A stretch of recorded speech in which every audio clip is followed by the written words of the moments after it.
Sekali main bertiga aja.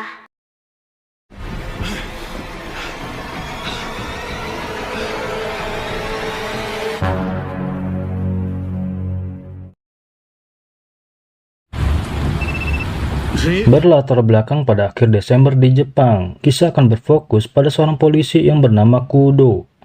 Di tengah perjalanan dengan kondisi hujan, saat berkendara, Kudo terlihat sedang berbicara di telepon dengan istrinya yang pada saat itu memberinya kabar duka bahwa ibunya baru saja meninggal. Dan Kudo yang merasa syok dengan berita duka tersebut, tiba-tiba aja dia dihubungi oleh komandannya terkait dengan kasus suap salah satu bos Yakuza di kota ini yang telah menyeret namanya itu. Dan Kudo diberitahu kalau nanti akan ada pemeriksaan dari kantor kepolisian pusat mengenai kasus ini. Di tengah dua masalah berat yang dialaminya itu, tiba-tiba aja entah dari mana muncullah seorang gadis muda yang nyaris saja tertabrak olehnya.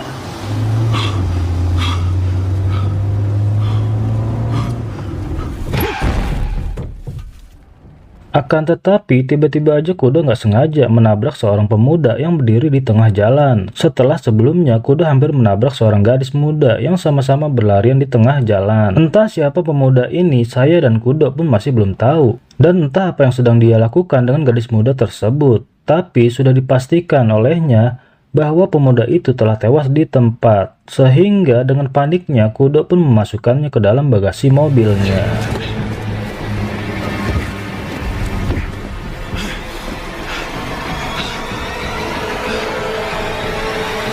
Lalu begitu sial bagi Kudo, karena hari ini adalah akhir tahun mendekati pesta tahun baru. Kudo dihadapkan dengan para polisi lalu lintas yang tengah mengadakan razia yang diberi nama Operasi Kembang Api. Walaupun sebenarnya tidak perlu ada yang ditakutkan oleh Kudo yang sama-sama anggota polisi, tapi karena Kudo tidak kooperatif, bersikap mencurigakan dan terindikasi sedang kobam akibat kebanyakan minum ciu cap tikus, dia pun diminta untuk keluar dari mobilnya, walaupun terpaksa.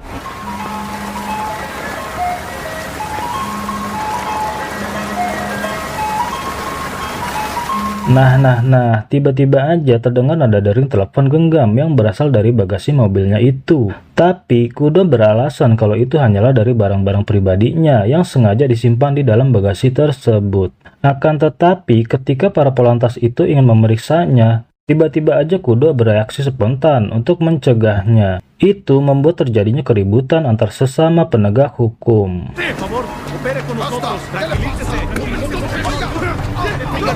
¡Ayúdame! ¡No saben qué hacer!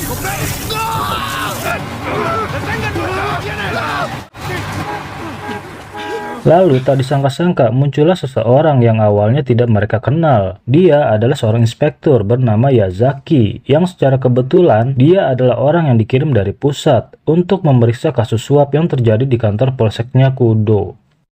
Dan berkat inspektur Yazaki lah yang pada saat itu juga Kudo berhasil melepaskan diri dan bilang akan segera pergi ke rumah sakit untuk melihat ibunya yang baru saja meninggal. Por eso mismo tengo que ir al hospital. Allá lo espero, no lo olvide.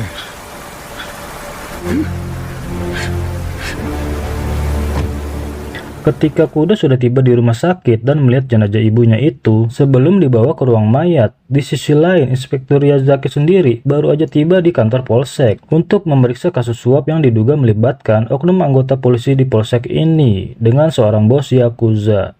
Di mana saat ini si komandan diminta untuk mengumpulkan semua anggotanya. Akan tetapi hanya Kudo lah yang tak bisa hadir karena sedang sibuk mengurus jenazah ibunya. Fue el inspector. Ya te está esperando. Lo siento mucho. Respecto al tema de Kudo, por el funeral de su madre, él no podrá venir esta noche, pero vendrá mañana sin falta.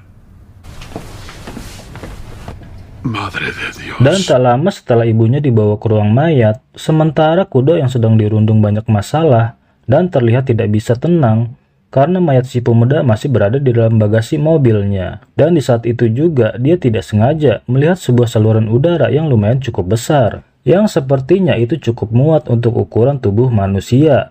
Dan Kudo akhirnya terbesit ide cemerlang untuk menyembunyikan mayat si pemuda itu di dalam saluran udara tersebut.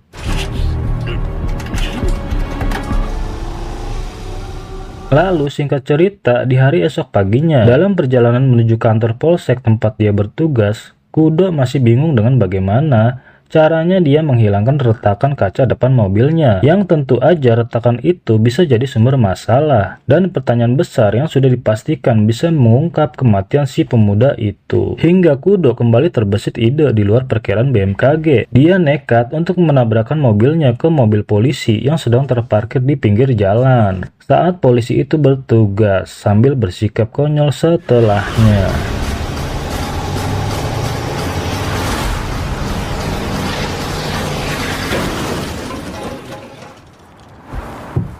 Es peligroso estacionarse ahí, ¿no lo creen? ¿Eh? Idiota. Lalu dengan menggunakan mobil sewaan, Kudo pun tiba di kantor polsek tempatnya bertugas. Dan saat itu juga dia langsung menghadap Inspektur Yazaki untuk melakukan pemeriksaan, di mana hal yang tak terduga pun terjadi ketika Inspektur Yazaki memaklumi kasus suap yang dilakukan oleh Kudo. Bahkan dia bersedia untuk menutup kasus ini. Dan yang anehnya adalah Inspektur Yazaki tiba-tiba menanyakan sebuah pertanyaan aneh, di mana ketika dia meminta Kudo untuk jujur tentang sesuatu yang mungkin dia sembunyikan. Si usted quiere, puedo escucharlo en todo. Y quizá pueda ayudarlo. No, no es nada. ¿De verdad? Selesai urusan dengan kasus suapnya, Kudo pun buru-buru pergi ke rumah sakit untuk melihat jenazah ibunya untuk terakhir kalinya, di mana Kudo lagi-lagi terbesit ide tidak biasa, yaitu berencana untuk melenyapkan mayat si pemuda ketika dia melihat saluran udara yang mengarah langsung ke ruangan mayat tempat ibunya disimpan.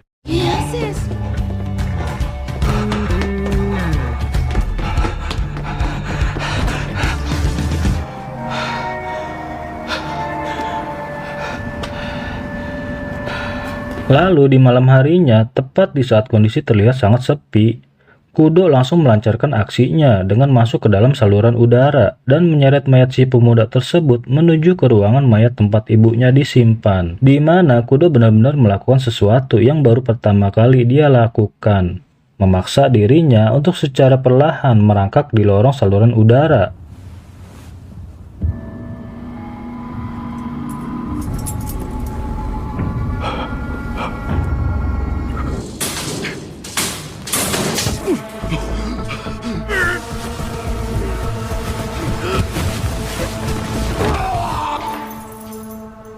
Lalu setibanya dia di ruangan mayat, Kudo langsung memasukkan si pemuda tersebut ke dalam peti mati dan ditumpuk di atas jenazah ibunya sendiri. Dan gak lama kemudian muncullah dua petugas yang bermaksud memeriksa jenazah ibunya itu. Lalu segera aja Kudo mencari-cari ponsel milik si pemuda, yang setelah ketemu dia langsung akting sedih, pura-pura belum bisa menerima kepergian ibunya. Dan kedatangan kedua petugas itu sendiri bermaksud untuk mengganti es batu di peti mati ibunya, yang memang bertujuan untuk mengawetkan jenazah sekaligus agar tidak bau. Dan karena nggak mungkin membiarkan petugas itu membuka isi peti mati ibunya, refleks pikiran Kudo langsung mengambil es batunya dan beralasan ingin melakukannya sendiri sebagai bagian dari kasih sayang dan pengabdian terakhirnya. Sí, señor, comprendo. Tenga. Sí.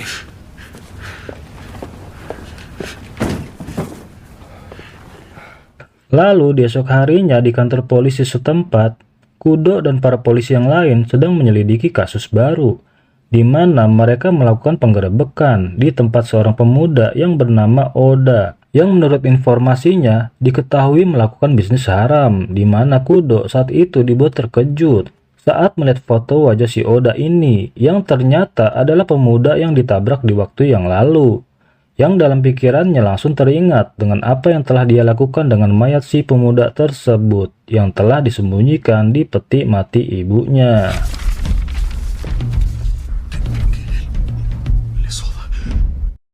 Tiba di lokasi penggerebekan, ternyata benar. Lokasinya sama dengan lokasi ketika Kudo menabrak si pemuda yang bernama Oda itu. Lalu, tepat di saat para polisi lain sedang sibuk di dalam, Kudo memilih untuk memeriksa pinggir jalan yang menjadi TKP. Dan tiba-tiba aja dia mendapat pesan dari nomor yang tidak dikenalnya, yang telah mengaku melihat dan mengetahui tentang apa yang sedang Kudo lakukan.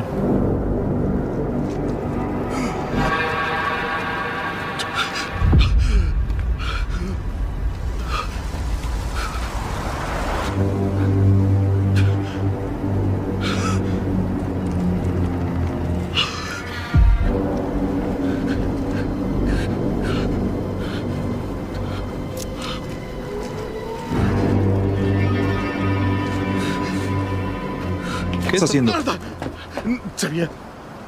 Sabía que no estaba aquí. Tepat saat Kudo masih dalam kondisi panik, muncullah salah satu temannya yang tersadar kalau di tempat ini ada kamera CCTV, sehingga Kudo semakin dibuat panik dan merasa kalau dirinya terus-terusan kena masalah yang datang bertubi-tubi, seperti judul film ini.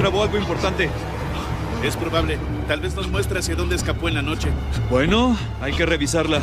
Muy bien. Lalu tak berhenti di situ, Kudo kembali dibuat panik saat kedua rekan polisinya sedang memeriksa rekaman CCTV dan mendapati mobilnya tertangkap kamera di malam saat kejadian. Namun keberuntungan masih memihaknya saat plat nomor mobilnya itu sulit dikenali, sehingga untuk sementara waktu Kudo bisa tenang mengenai masalah mobil ini.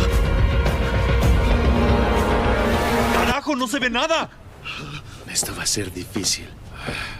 Ya tengo que irme al funeral. Lalu Kudo pun langsung pergi menuju ke pemakaman tempat ibunya akan dikebumikan. Tapi baru aja tiba dan akan turun dari mobil, Kudo kembali ditelepon oleh nomor tak dikenal yang mengaku tahu tentang insiden tabrakan yang terjadi pada malam itu. Walaupun Kudo sempat panik, tapi dia tak lantas percaya karena apa yang dikatakan orang tersebut sangat salah, karena hanya dialah yang tahu bagaimana prosesnya saat menangani si pemuda itu. Dan langsung aja Kudo tertawa dan memaki-makinya karena sudah main-main dengannya. Tapi tiba-tiba aja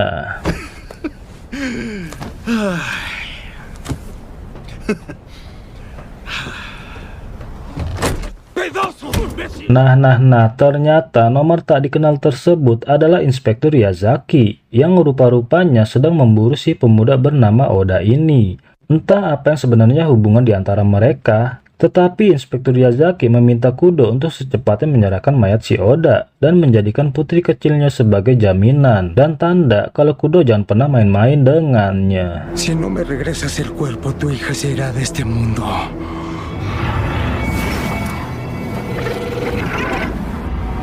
Lalu adegan berpindah ke masa yang lalu, flashback ke beberapa hari sebelum hari ini, di mana akhirnya terungkap jika semua masalah yang timbul ternyata dilatar belakangi oleh sesuatu yang bagi kita sudah tidak asing lagi, yaitu apalagi kalau bukan masalah uang. Karena ada sebuah tempat di kota ini di mana tempat tersebut dijadikan tempat pencucian uang, sekaligus tempat penyimpanan uang haram milik para oknum pejabat busuk di kota Jepang. Terdapat semacam bunker atau berangkas besar tempat disimpannya semua uang tersebut yang hanya bisa dibuka dengan menggunakan dua kunci keamanan khusus. Yang pertama ada kunci pas berwarna emas dan kedua sidik jari orang yang dipercaya menyimpan kartu emasnya. Dan disinilah Inspektur Yazaki adalah orang yang dipercaya untuk menjadi satu-satunya yang dapat membuka berangkas tersebut. Tapi dia malah mempercayakan kartu emasnya kepada seorang pemuda yang bernama Oda yang diduga membawa kabur kartu emasnya. Karena atasannya itu, yaitu Jenderal Polisi, sudah diminta untuk membuka berangkas tersebut sebelum akhir tahun oleh pejabat-pejabat busuk di kota ini yang merupakan klien penting. Jadi dia menekan Yazaki untuk mengurus masalah yang ditimbulkan oleh perbuatan bodohnya si Yazaki itu. Es un cliente importante, ¿lo entiendes? Lo entiendo. Puedes usar al Yakuza, pero encuéntralo. Sí. No vayas a avergonzarme. Selain atasan yang seorang jenderal besar polisi ini, rupanya adalah ayahnya dari calon istri yang sebentar lagi akan dinikahinya. Dengan kata lain, beliau ini akan menjadi ayah mertuanya sendiri. Sehingga apabila Yazaki gagal mendapatkan kembali kartu emasnya, maka tidak hanya jabatannya aja yang terancam, tapi calon istrinya pun akan ikut terancam, alias akan menjadi awal kehancuran karirnya di kepolisian. Hal itulah yang membuat Inspektur Yazaki sangat berambisi menangkap si Oda ini. Dan atas saran dari jenderal polisi tersebut, Yazaki pun menemui salah satu bos Yakuza di kota ini. kita panggil aja si Pak Tua, untuk meminta tolong pasukan Yakuzanya melacak dan menyisir seluruh wilayah di Jepang, mencari di mana si Oda ini bersembunyi dengan bayaran yang cukup besar. ¿Cuánto estás dispuesto a pagarme? 10 millones. Así que 10 millones por un mocoso. ¿Qué fue lo que hizo? Es mejor que no haga preguntas. Sama halnya dengan Kudo yang ditekan banyak masalah, Yazaki pun harus tetap bersikap tenang saat dirinya ditekan oleh atasan sekaligus calon mertuanya sendiri. Apalagi dirinya sedang menjadi mempelai pria di acara pernikahannya. Sehingga ketika acara sudah selesai, Pak Jenderal Besar Polisi ini pun kembali menanyakan tentang perkembangan pencarian si Oda. Pernikahan yang seharusnya Yazaki rasakan bahagia malah dirundung cemungut. Lalu tiba-tiba muncullah panitia pernikahan yang meminta cap telapak tangan untuk sebagai karya seni cenderamata acara pernikahan ini. Solo debo ponerla. Sí. Cuando la novia se cambie de vestido, tomaremos la impresión de su mano. Gracias, muchas gracias. Diría que es un lindo Sí, recuerdo, tiene razón. ¿verdad? Crearemos una obra de arte con las manos de los novios como un recuerdo de este hermoso día. Nah, betapa apesnya nasib si Yazaki saat panitia kembali meminta cap tangan untuk kedua mempelai. Yang berarti panitia wanita tadi yang meminta cap tangannya itu siapa? Tapi dalam pikirannya itu pasti adalah orang suruhan si Oda yang dikirim untuk menduplikasi sidik jarinya. Sehingga semakin terlihat jelas wajah kepanikan yang ditunjukkan oleh si Yazaki ini.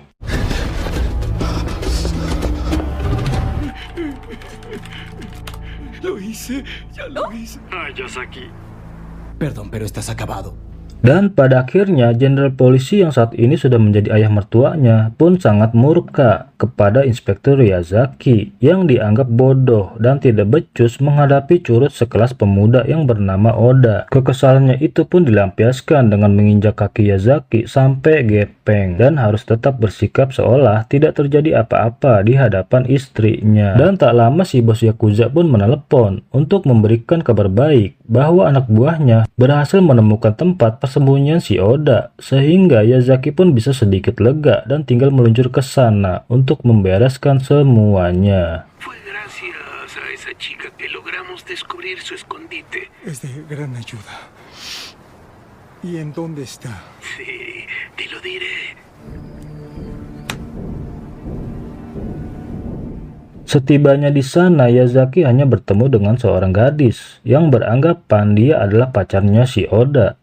Tapi yang ditunggu-tunggu akhirnya pun tiba. Oda tidak mengira bahwa ternyata ada Yazaki yang sudah lama menunggunya untuk meminta pertanggungjawaban si Oda karena dia telah main-main dengan Yazaki. Idiota por creer que podía confiar en ti.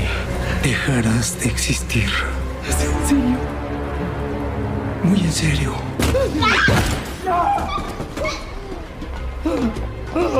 ¿A dónde vas? Tapi saat itu pacarnya si Oda berhasil menghalau Yazaki setelah si gadis muda itu melemparkannya dengan sebuah koper, sehingga terjadilah kejar-kejaran sampai ke jalan raya. Yang ketika si gadis muda berhasil lolos, Oda harus bernasib naas saat Yazaki berhasil menembaknya dengan beberapa kali tembakan. Sampai akhirnya muncullah Kudo yang menabraknya. Yang dengan kata lain, Oda sudah mati sebelum Kudo menabraknya.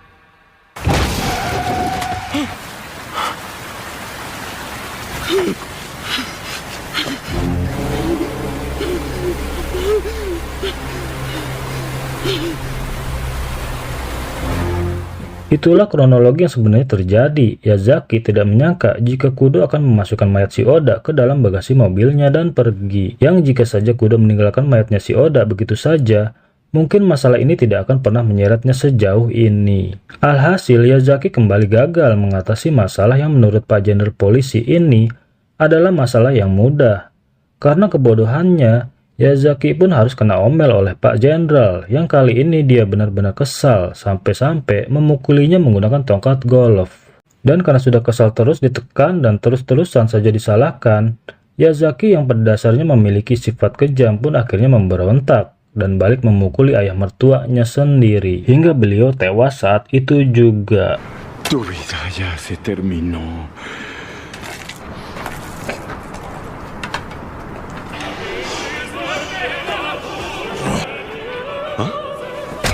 Kembali ke waktu saat ini ketika Yazaki pergi membawa putri kecilnya.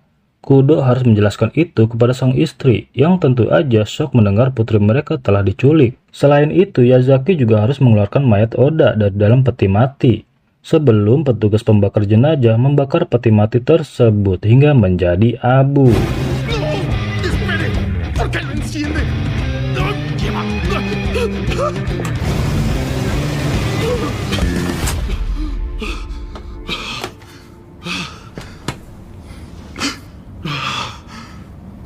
Lalu muncullah rekan kerjanya yang membawa bukti foto CCTV yang menyatakan jika itu adalah mobilnya Kudo. Yang karena sudah terlanjur ketahuan, Kudo akhirnya jujur menceritakan semuanya. Sekaligus meminta tolong si rekan untuk menyelamatkan putrinya dari Inspektur Yazaki. Te lo diré todo, lo juro. Pero ayúdame ahora. Tepat saat mayat Oda dikeluarkan, Kudo pun menelpon nomor teman wanita Oda untuk meminta ketemuan. Hingga akhirnya mereka berdua resmi janjian di sebuah pabrik kosong dan langsung meluncur ke sana untuk mencari informasi terkait apa yang Inspektur Yazaki inginkan dari si Oda ini.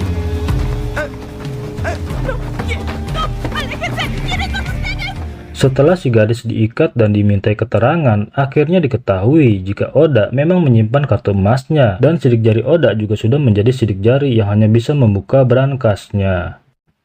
Lalu saat Kudo dan si rekan kembali ke mobil dan berpikir tentang apa yang harus mereka lakukan selanjutnya, muncullah telepon dari Inspektur Yazaki yang sudah mengetahui tentang Kudo yang melibatkan rekannya dalam masalah ini. Sehingga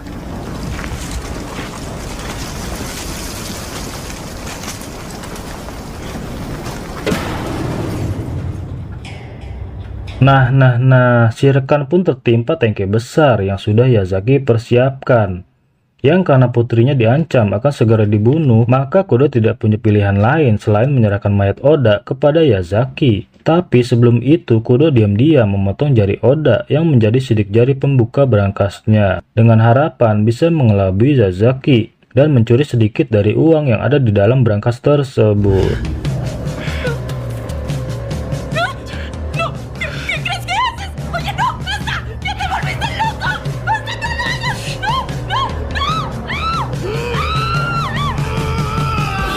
Dan tak hanya itu aja, Kudo pun mendatangi bos besar Yakuza untuk meminta sedikit bantuan, yang memang keduanya ini sudah saling kenal dan terlibat suap untuk menutupi bisnis ilegalnya si ketua Yakuza ini. Di mana Kudo diberikan sebuah bom yang akan meledak setelah 4 menit untuk memberikan perlawanan kepada Inspektur Yazaki.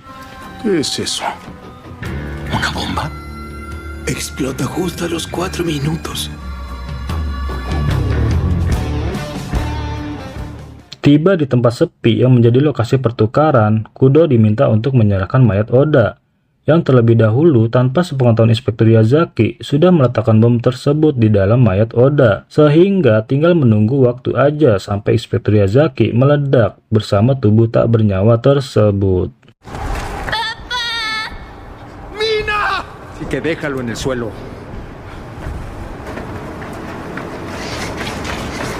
Tepat setelah putrinya aman dan disuruh masuk ke dalam mobil, timbul masalah baru ketika Yazaki menodong Kudo dengan pistol dan diancam akan dibunuh karena bisa menjadi saksi mata.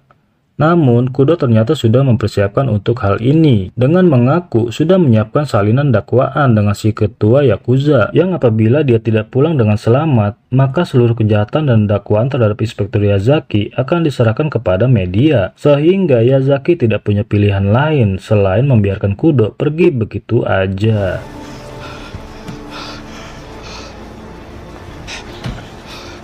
Di saat waktu 4 menit sudah semakin menipis, Yazaki lagi-lagi menghampiri Kudo dan menawarinya kerja sama untuk menguasai semua uang dalam brankas tersebut, di mana Kudo yang tak ingin ikut meledak pun dengan tegas menolak tawaran tersebut dengan alasan ingin tobat dan ingin jualan kue rangi aja, yang ketika lampu bomnya sudah kedip-kedip, tiba-tiba ¿Quieres ser rico? Únete a mí. Con dinero harás lo que sea que necesites. ¿Qué dices?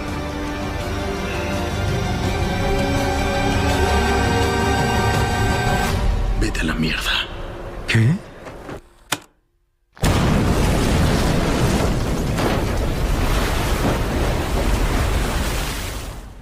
Pada akhirnya Kudo berhasil membereskan semua rentetan masalah yang dihadapinya. Dan tepat di malam tahun baru, Kudo mengembalikan putri kecilnya kepada sang istri yang sebentar lagi akan menjadi mantan. Karena mereka berdua diketahui berencana untuk bercerai. Lantas, Kudo pun meluncur ke lokasi brankas, tempat semua uangnya disimpan. Yang dengan kartu emas dan potongan jari milik Oda, dia berhasil masuk ke dalam dan melihat pemandangan yang sangat menakjubkan.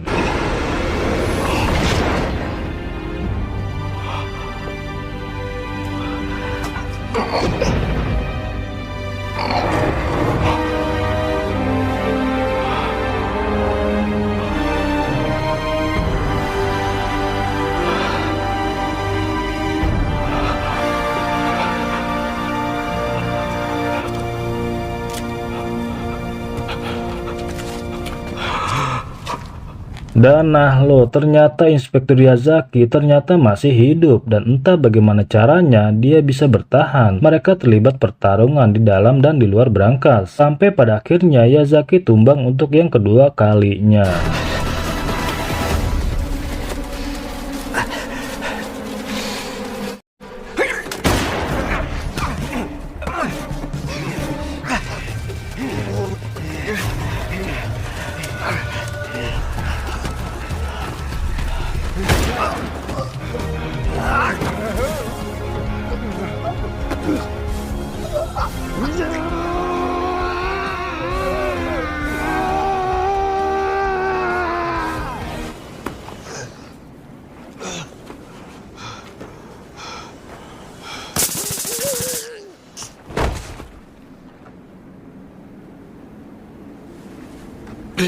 Dan saat Kudo sudah menang itulah muncullah si ketua Yakuza yang menyetrum dari belakang dan menyuruh anak buahnya untuk mengambil semua uang yang ada di dalam brankas. Sehingga pada akhirnya ketua atau pimpinan Yakuza inilah adalah satu-satunya orang yang memiliki semua uang tersebut dan menjadi orang paling terkaya se-Jepang.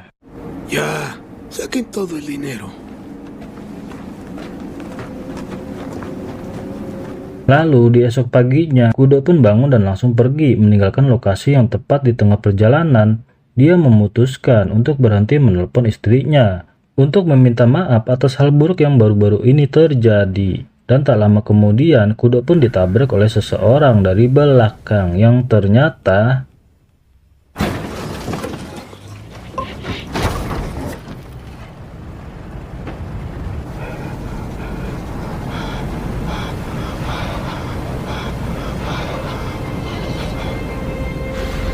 anjir. Pada akhirnya Kudo memutuskan untuk menggila dengan bertarung mati-matian melawan si Inspektur Yazaki. Karena setelah hari-hari sulit yang berhasil dilewatinya, apalagi hal terburuk yang telah terjadi.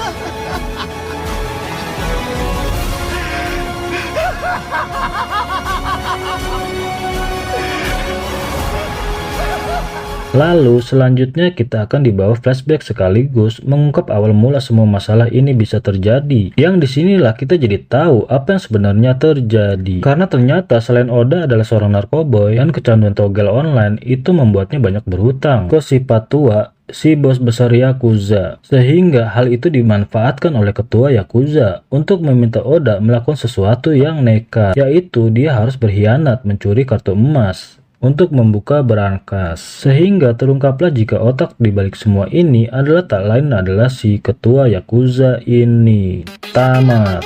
Akhir kata saya Rex ucapkan makasih. Segenap jajaran yang bertugas kami ucapkan undur diri. Sampai jumpa di video selanjutnya. Bye bye.